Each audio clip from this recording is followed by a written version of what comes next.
सुटला बाळवणीकरांच्या मैदानातला गट क्रमांक 30 पळतोय आणि 30 मध्ये एकूण गाड्या पळतायत 7 गाड्यामध्ये लढत चालू आहे।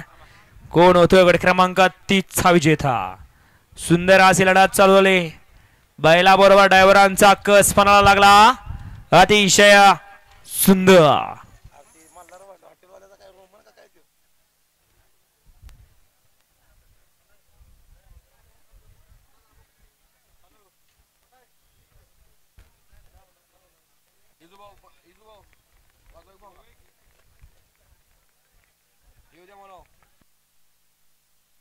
येऊ द्या 31 ते 40 चे बैलगाडी मालक, येऊ द्या गाड्या मैदानात, येऊ द्या 31 ते 40।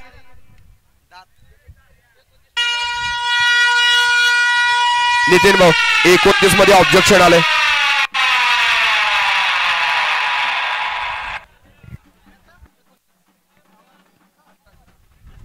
गाड्या क्रमांक 30 चा निकाल, गाड्या क्रमांक 30 चा निकाल तास क्रमांक 6 वरून धावले गाडी सुशांत मध्ये गावरान हॉटेल विरवडे।